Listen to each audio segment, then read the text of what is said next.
বাড়িতে একবার এই রান্নাটা করে দেখো, বাচ্চা থেকে বড় সবাই তো একবার প্রেমে পড়ে যাবে। প্রথমেই চিকেনের সলিড পিস বা হাড্ডির পিস সেগুলোকে লম্বা লম্বা করে কুরকুরের মতো কেটে নাও।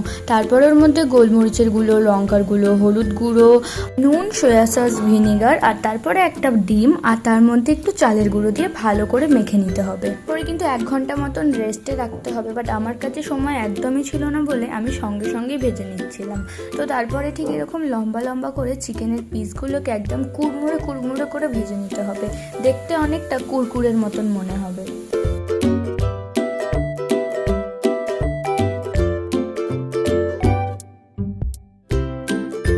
একে একে সমস্ত চিকেনগুলোকে এইভাবে কুরকুরের মতন করে ভেজে নিতে হবে। তোমরা চাইলে এইভাবে কুরকুরের মতনও উপর থেকে নুন আর চাট মশলা ছড়িয়ে খেতে পারো, বাট আমি ঠিক এই রকমটা করব না। তারপর সেই তেলটার মধ্যে পেঁয়াজ কুচি, লঙ্কা কুচি আর রসুন আর আদা কুচি দিয়ে ওর মধ্যে সয়া সস আর রেড চিলি সসটাকে দিয়ে ভালো করে নাড়াচাড়া করে ওই চিকেনের পিসগুলোকে দিয়েও ভালো করে নাড়াচাড়া করতে হবে। অল্প পরিমাণে একটু জল আর একটু চিনি দিয়ে ভালো করে নাড়াচাড়া করতে হবে, যেন কোনো কাই বলে কিছুই না থাকে। তারপরে সসটা আমার মনে হচ্ছিল একটু কম ছিল, তাই উপর থেকে আবার সস দিয়েছিলাম।